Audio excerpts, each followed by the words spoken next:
What it do, sour crew? It's your host Soul, aka my name's not Lemon. Welcome back to another episode of Melancholia and Halos. That's right, we in episode 4 now, baby. We here. So for today's episode, the theme is going to be coming out. I'll be talking about my coming out story and everything that led up to it. Let's just jump into it. So I guess you can say I officially came out of the closet when I was 17. This was back in 2012. And I was in my senior year of high school. Man. If this doesn't give you a sense of how I was as a teenager, very angsty, very why me, very much was a phase for me particularly, right? So I was very, very hateful, very angry towards a lot of people in my life, and said and thought a lot of very not so pleasant things that I am not proud of today. But I think, being a teenager and raging hormones and all of that didn't help. And it was just a lot of coming to conclusions and coming to terms with a lot of the things that had happened to me growing up. So, about my coming out. It was October 31st, 2012. Halloween. And I was at a friend's house. At the time we had a little clique, a little group. And again, we could go into this in another episode. Let me know if you'd like to talk about how I view friendships and friend dynamics and how I handled those when I was younger and now how I handle them as I'm older, more mature and more wise and, almost 10 years older. But back then, I had only seen friends really in media. And I kind of wanted that best friendship that you always see. And I think the good example of that would be Teen Wolf's Stiles and Tyler Posey? What was his name? Not me being a fake fan, honey. Stiles and Scott. Mr. Scott McCall, baby. Don't play. Listen, I would just leave that here. I'm embarrassing myself over here. So Scott and Stiles' friendship, I think, was something that I wanted. And it's something that I got. If you tuned into last week's episode, I touched on my late best friend. And we were definitely Scott and Stiles, okay? So, finding him and becoming friends with him and him kind of taking me under his wing, I wanted that. And I was like, let's be best friends. Let's be best friends. You're my best friend. Yes, yes, yes, yes, yes. And I think everyone sort of just went along with it without really taking it as seriously as I took it. So, just to give you a little background into the group dynamic. So here we are at the homie's house. We chilling and we having a good time, putting on like fake prosthetics and stuff like that.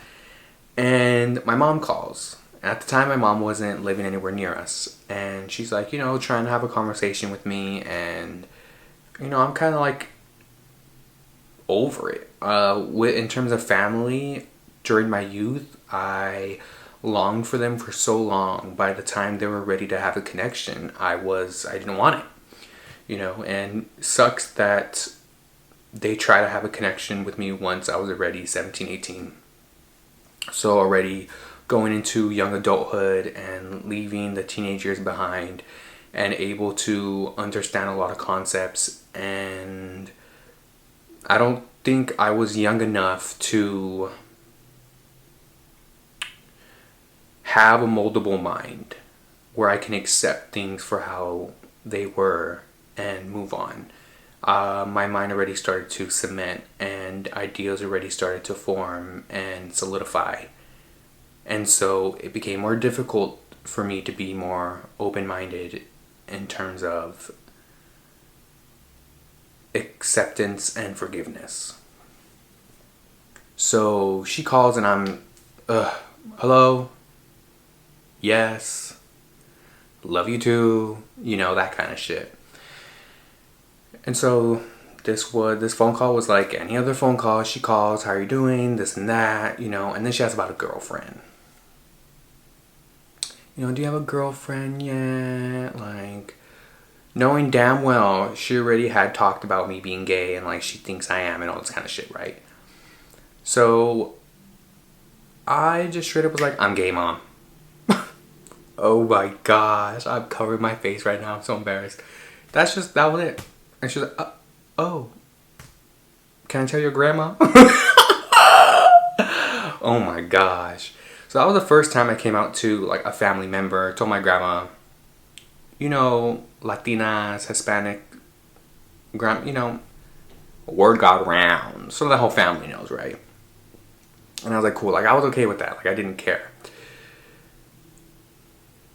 So that's me officially coming out to my family and how it happened.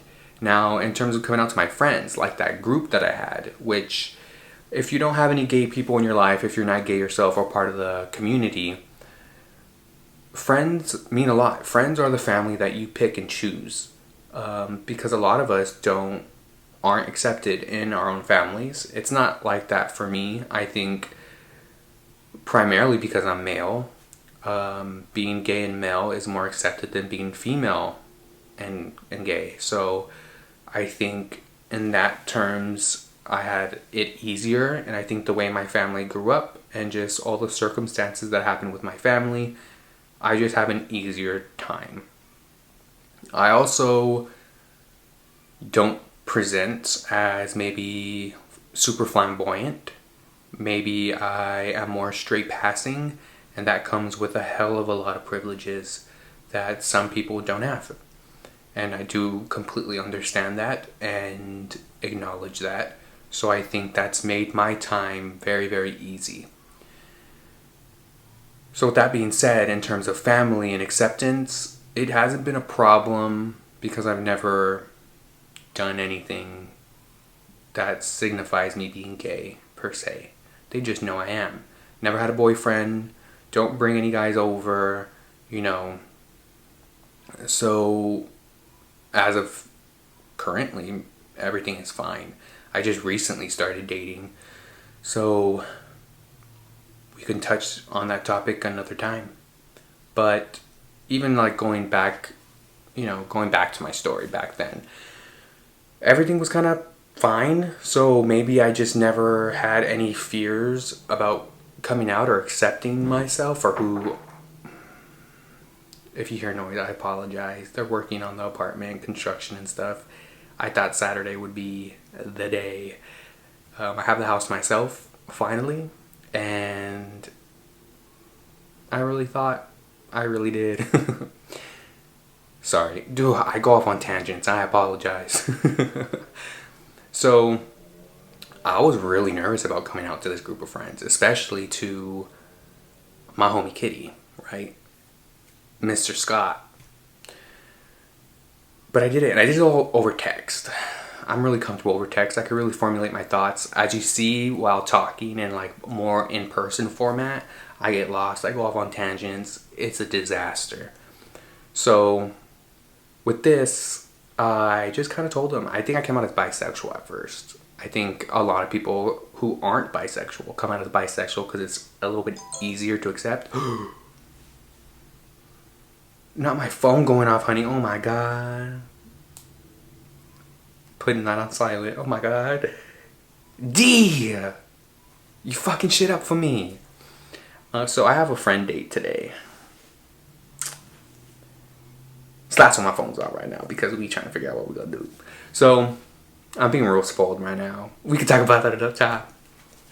So going back to my story, I was nervous. I was like, I can't do this. I can't tell them. Oh my god. I came out, I'm pretty sure I came out to Kitty first, Mr. Scott. And then he was like, you gotta text the homie P. He is way more like emotionally intelligent than I am. He can help you figure out what to say. So P was Kitty's best friend. And so I hit up P asking him for help and guidance. And then ended up telling like the whole group, everyone's like, we accept you, we love you, blah, blah, blah. And I'm like, oh my God. So then going forward, I think having that good experience and then having the experience with my family, how it was just quick, simple period, that was it. And I just lived my life how it was. And I didn't really notice, I didn't have this big grand coming out story like, everybody look at me, I'm gay. Because one of my childhood friends, Gina, she told me once we were in college, I think this was like our first year of college, she was like, yeah, I'm really sad, like you didn't come out to me, you didn't tell me, you know, I had to find out from other people, and I didn't understand. Because I don't feel like I really know. No, the noises. If you hear that, I had to put the stupid mini fridge in my room. They want to put beers in that bitch. So it's stuck in my room and it's making noise. I do apologize. And so when she told me that, like I didn't understand. And I think a couple other people felt the same way. And I didn't really grasp how big of a thing it is to come out as gay in our current economic times. Mind you, this isn't 2021 where everyone's like acceptance, equality, like fuck yes baby. This was 2012 when people were still throwing around the N-word like it was nothing, when very offensive and dark humor was the thing. You know, everyone wants to sit here and cancel Shane Dawson, but that kind of humor back then was the thing. Being edgy was the thing. Jeffree Star was blowing up on MySpace. Very edgy. It was the climate that we were living in. So this was like 2008 to 2012, right? So I didn't grasp that. It wasn't the experience I lived. And the reason for that, I'll get into now. So that was my coming out story and how everything went down.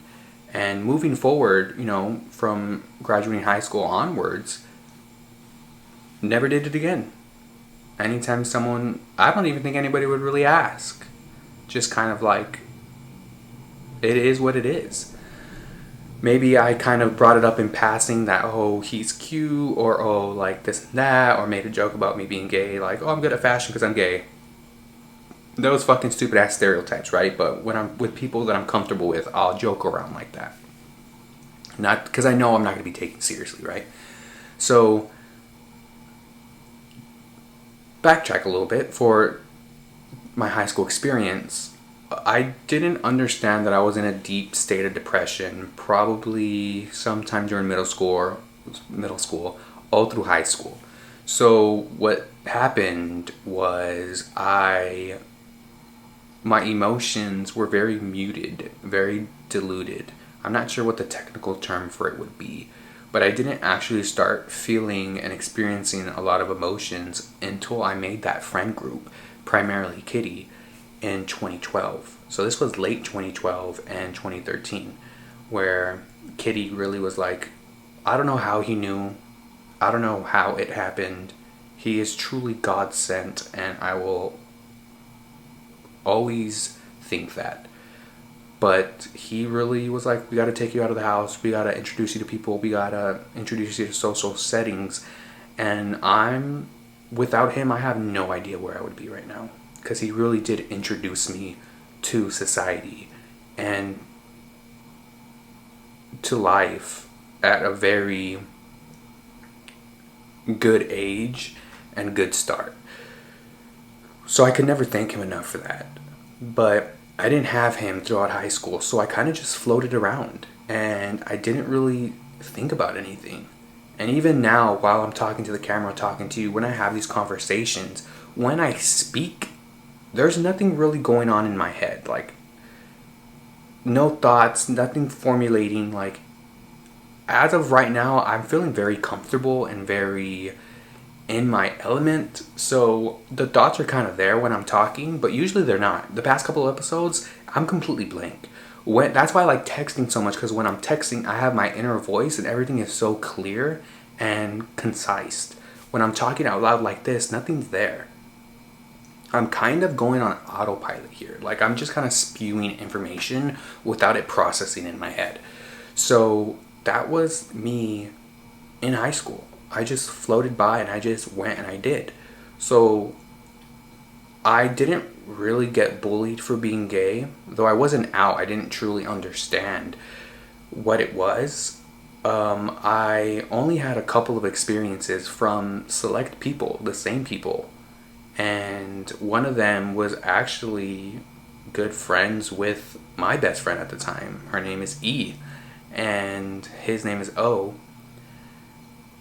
And he would come up to me in, I think this lasted maybe 2 years. He would come up to me in gym class and PE and be like, "You're gay, huh? Are you gay? Are you this? Are you that?" And I'm like, "No. Like, what do you want? You know?" And it happened constantly. It happened all the time, and only really from him.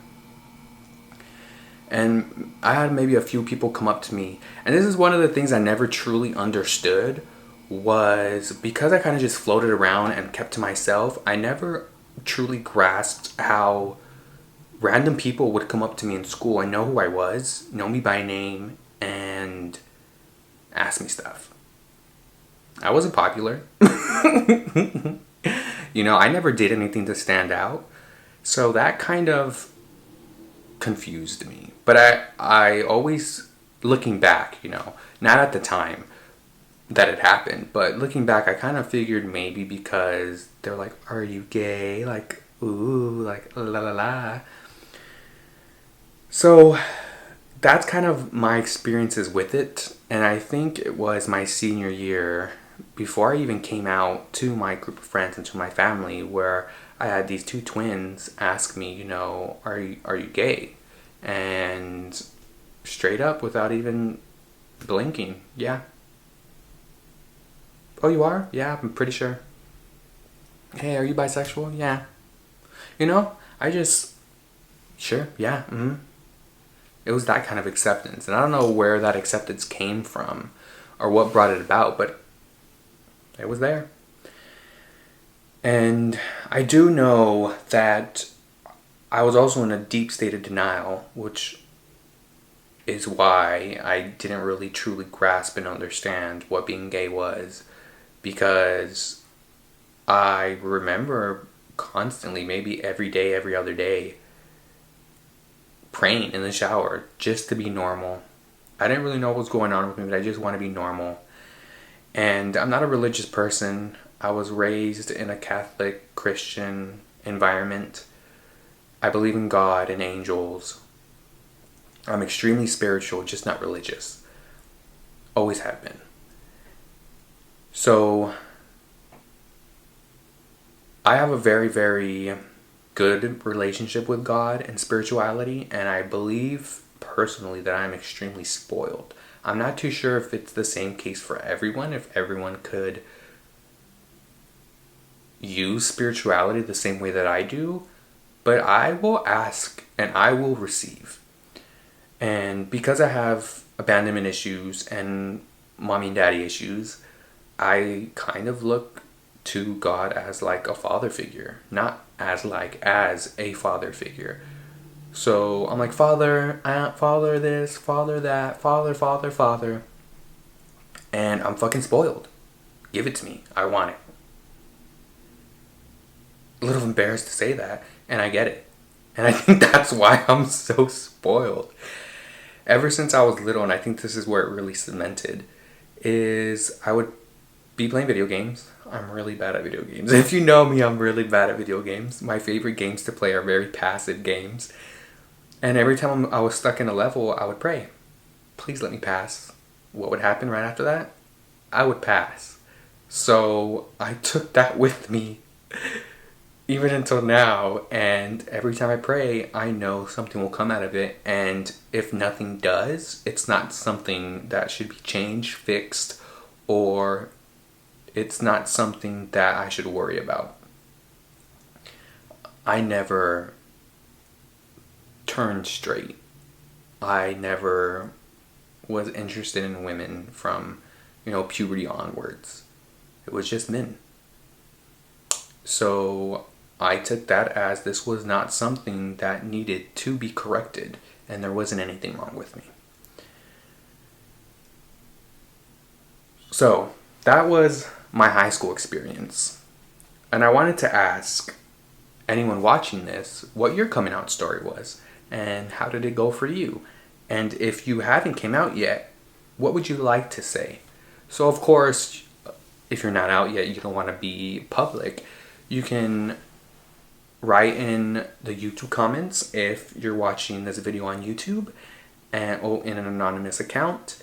If you're, watching or listening to this on Spotify, hey, you could hit me up in the DMs. My name's not Lemon on Instagram and Twitter, and you could anonymously, well, if it's like an anonymous account. If it's not an anonymous account, of course I won't share any information, but you can hit me up if you just kind of want to get it off your chest and say something and send something. And if you would like a reply and a conversation, a little back and forth, let me know. And if you don't, you just want to say it, say that, and I'll read it, and at least someone out there will know, and you won't feel so alone. And if you just want to send it and unsend it really quickly, do it. You have my permission. Go for it. And so now let's take it back a little further to middle school. Middle school was probably where I got the bulk of it, but I still don't think it was as bad. I started going through puberty in the 6th grade, and that's when I started to notice a change. I immediately started to notice that I was looking at guys the same way I would look at girls. So my whole life I was really attracted to women, or at the time girls, right? And wanted to date them, wanted to be with them, thought they were super pretty. And then in middle school, once puberty hit, I remember so distinctively thinking, what the hell is happening? I'm looking at men the same way I'm looking at women. Like, they desirable. Or like, we were boys at the time, right? I'm like, this is a little weird. And at the time, I took it as, oh, I want to look like them. They're popular with the girls. They're skinny, have their little abs going on. And I want that for myself as well. And at the time, I was really into Hollywood and movies, and Matt Damon, the Bourne Identity series, Ocean's series, Ocean's 11, 12 with Brad Pitt, George Clooney. Those films were very, very popular at the time, and they're some of my faves. So I figured that I just wanted to look like these actors. Honey, I'm a 12, 13-year-old boy. These were men in their late 20s, early 30s. Really? But I really did think I just want to look like them because they're popular with the ladies and they're like attractive, and that's why I'm looking at guys this way. And I really did think that. And I don't want to get too much into it, but I did have sexual experiences as a youth, and like I had said before and stated previously, I kind of just went with the flow and floated through a lot of things and ended up in a lot of situations that I didn't know how I got into them. I didn't understand what I was doing even though I was doing things. And so it took friends of mine to teach me what masturbation was, what porn was, what sex was. And I didn't learn that until 5th grade. And was still kind of really innocent and naive, even though I had experience by that point, right? I just didn't know. I didn't know any better. And that would really kind of influence my behaviors moving forward to the point where I did not experience any experiences with sex and love and dating and relationships until I hit 25. And this was late 25. So this is 2020, last year. And this was towards the end of 2020. And then now we're in 2021 where I'm kind of dipping my feet more into the water in terms of relationships and sex and things.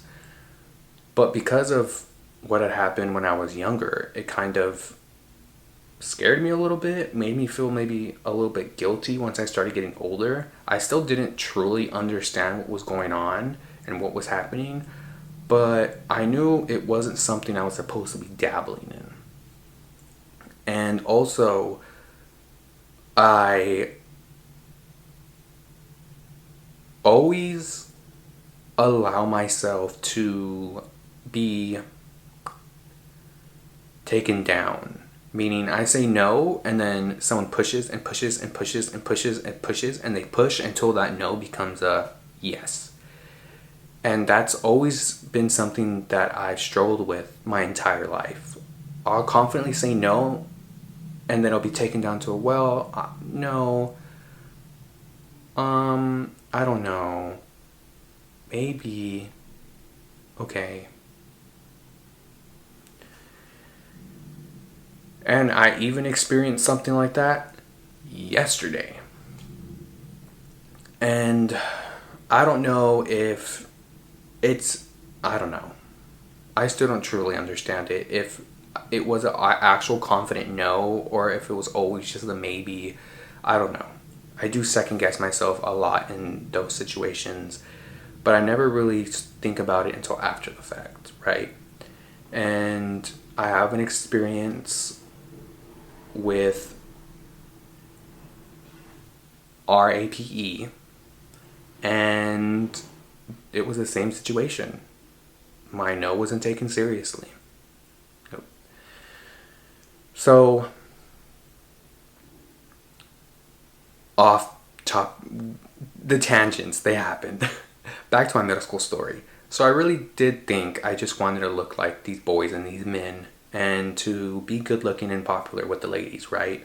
I didn't know that that was my gay awakening, per se.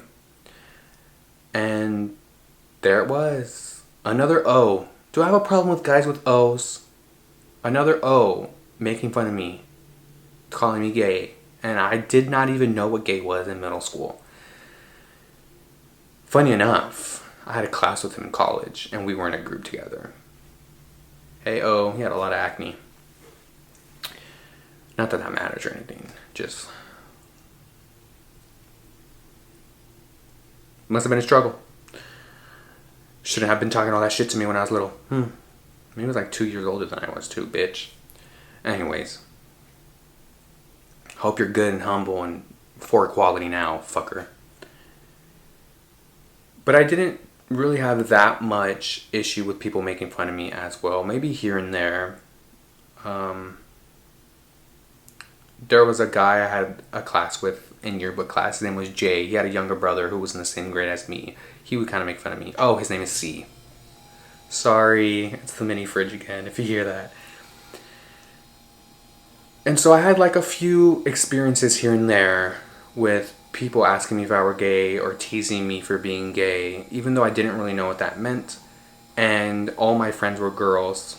Shout out to Lolo. What's up, girl? Shout out to Brianna.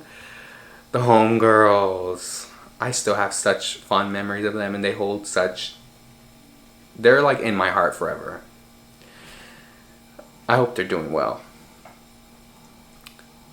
Anyway, sorry, off tangent.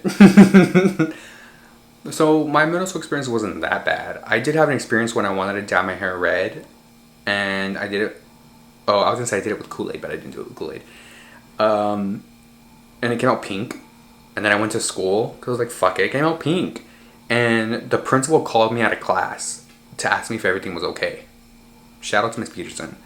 And I was like, yeah. Like, I didn't understand. And I think maybe she was worried I was going to get bullied, or if that I was getting bullied. 2006. This was like 2007. So, times were different back then, okay? But that's how oblivious that I was. I was like, no, my hair just came out pink. Like, and then I dyed it black after that. I had mentioned the Kool-Aid because one of the cafeteria nurses were like, "Did you dye your hair with Kool-Aid?" I was like, "No, I didn't know you could dye your hair with Kool-Aid." And sorry, I'm like, I am looking at my phone right now. If there was a little like blank in me talking, but you know, I'll tell you, I was going on that little friend day. And we're trying to like get together. I can totally cut this out. I'll cut this out. I'm excited. I'm spoiled. He's talking about I could pick you up. And I'm like, no, I got Uber. Like, it ain't no thing. He's like, no, I'll pick you up. I'm like, ugh. Oh man, honey. We could talk about that another time. I love being spoiled and like taken care of. Because I feel like I spoil and I take care of everybody else. Dude, I am dripping in sweat. If you're on the audio portion, good. Good. Sorry. I'm going to call this my coming out story and tangents, honey. So my middle school experience I don't think was that bad. I did have a little bit of drama with my 5th grade best friend. His name is A. Taking away my other best friend, A. But then A got tired of 5th grade A. And then we became friends. And then we kept in contact in high school.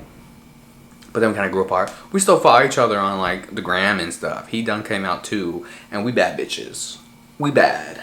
Shout out to you, A. And then I did see 5th grade A on the gram.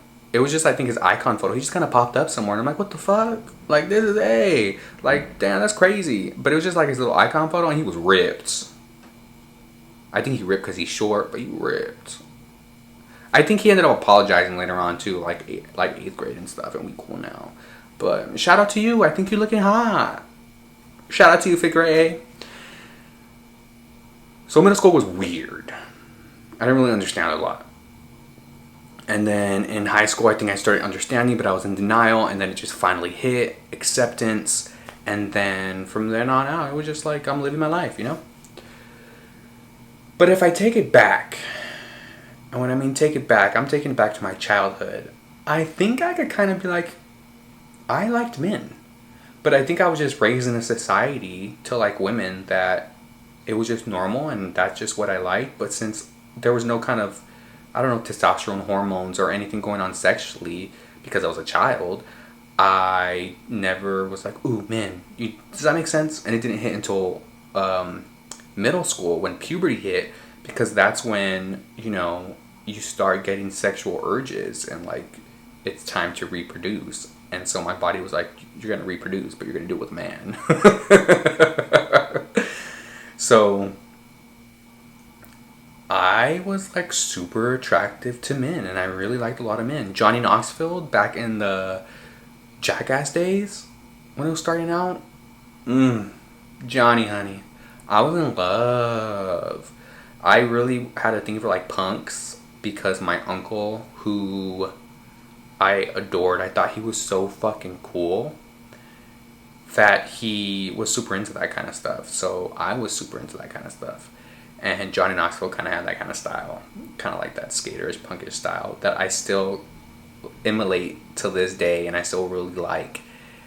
And even actors like, well, I was going to say Matt Damon, but I think with a lot of those actors that I thought were really cool in their action movies, I had father issues. So, like, my fantasies were not, like, romantic or, like, they're cute, I have a crush.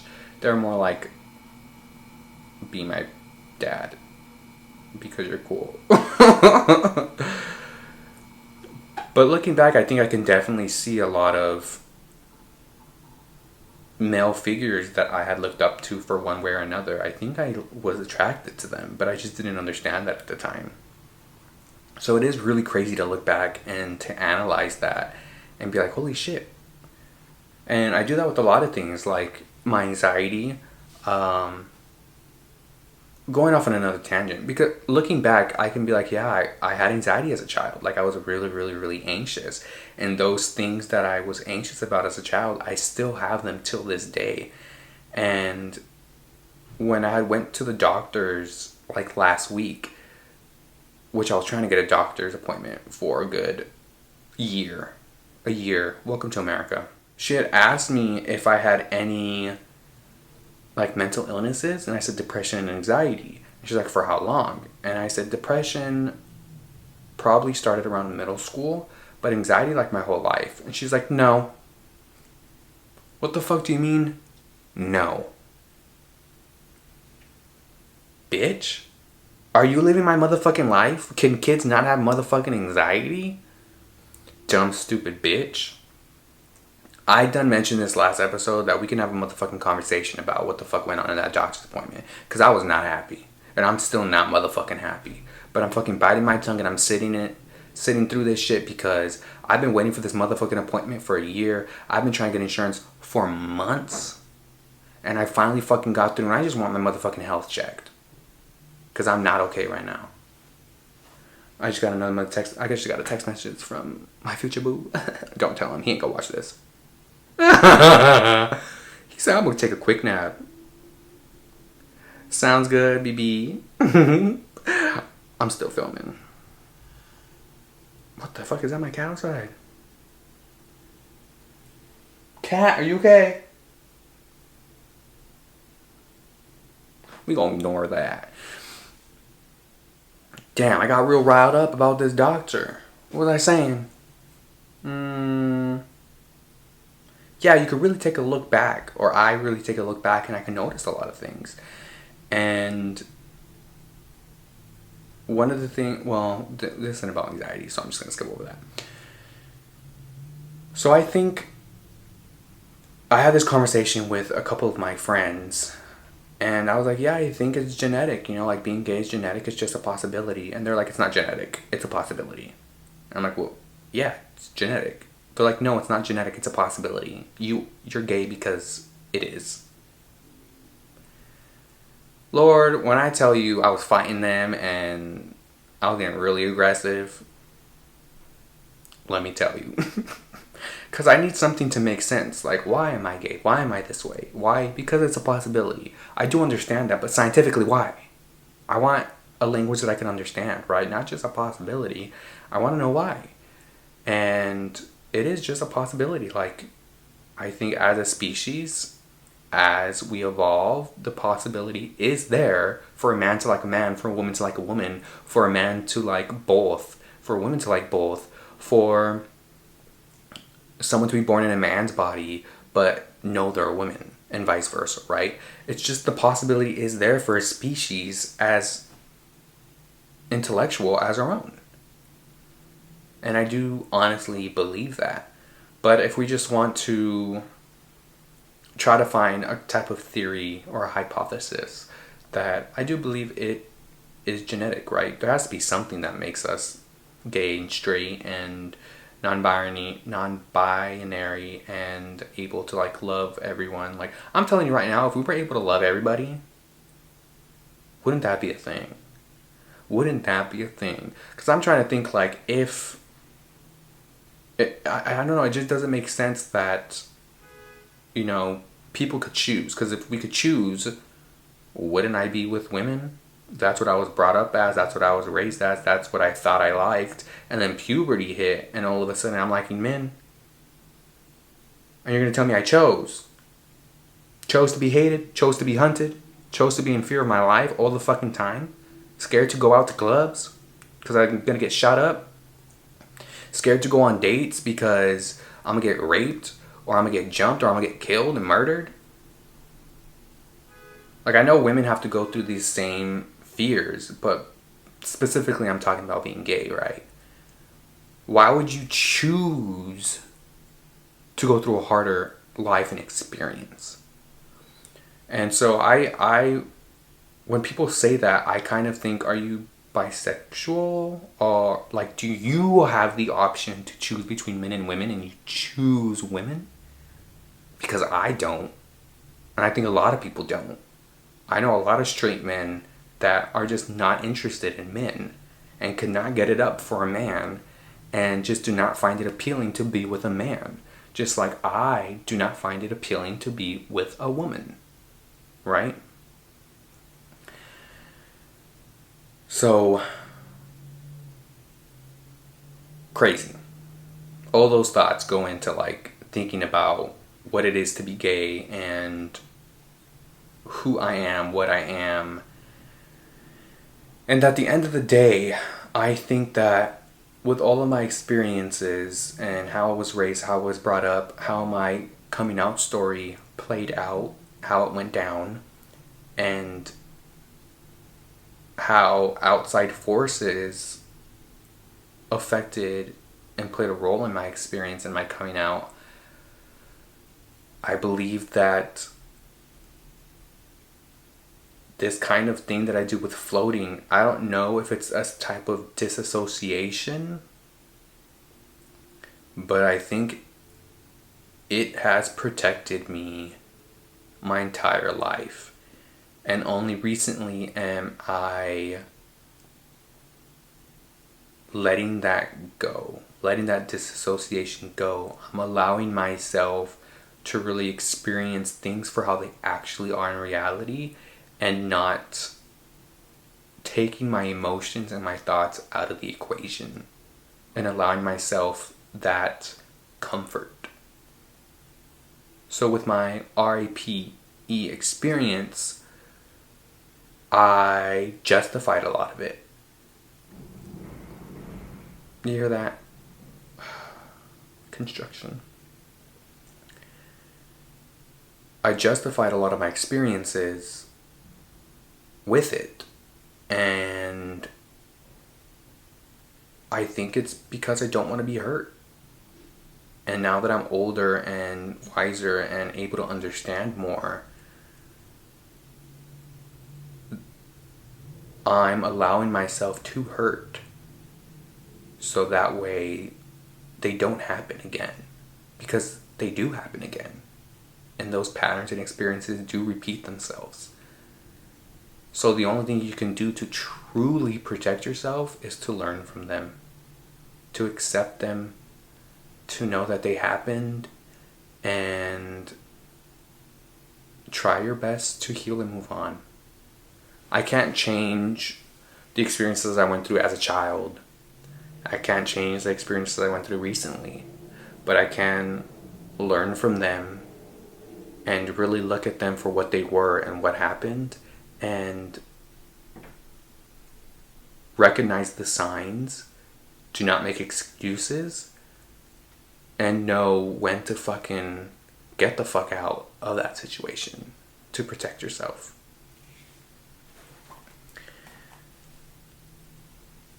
I wanted to ask, back with high school, I had questions that I wanted to ask you guys. So this was back when I was talking about my high school experiences. I wanted to ask, how did your high school experiences affect your coming out? And looking back, in the grand scheme of things, was it a positive or negative thing in the end? So, like I was telling you with my experiences, since I was kind of like a floater and I didn't really get picked on and harassed to the extent that other people did, I think it made it easier for me to come out because I wasn't fearful. And I didn't have all these ideas and notions already installed in my head about it. And looking back now that you're older, or that time has passed since your high school years and you're coming out, was it a good thing or was it a bad thing that those things happened to you? And I think if they were worse and more consistent, I definitely would say they were a bad thing. For me personally, I don't think they were necessarily positive, but I do think they gave me an idea of how some people will respond. But in my case, I don't think they were necessarily like out to get me and aggressive and malicious. Middle school, yes. But high school, it kind of seemed more like they're on the down low trying to fuck, try type of thing, right? Like, I would really like to know, like, where these men ended up. There was O, his friend A, and this other dude that for the life of me I can't remember his name, but he would give me some looks. Like, I kind of really want to know like how they ended up and if they are into men, because that would make a lot of sense and it would kind of clear up a lot of things for me. But it just seemed like weird. Like, there was a vibe. There was definitely a vibe. And I think I even understood that vibe when I was younger. I just couldn't put any context into it. I do think there was two girls that came up to me once. Those seemed a little malicious. A little bully kind of thing, right? But I just completely, like... Remember I told you I was like a floater, like deadpan, no emotion. So you come up to me, you ask me all these questions, and you're like, oh, who the fuck are you? You know what I mean? Like, there was kind of... Sorry again. That fridge. It's like drink alcohol, drink me. So I think, looking back at like those girls and like bullying and stuff, I really do think it's all negative. It installs fear into you. It makes you more worry, and it just kind of leaves you in a fight or flight kind of mentality. Like, you have to protect yourself at all times, and you have to be careful on who you talk to, because they can be out to get you. But just to sum up the questions that, I would like to hear from you guys. What's your coming out story? If you haven't came out yet, what would you like to say? How did your high school experiences affect your coming out? Looking back, were those experiences a positive or negative thing in the end?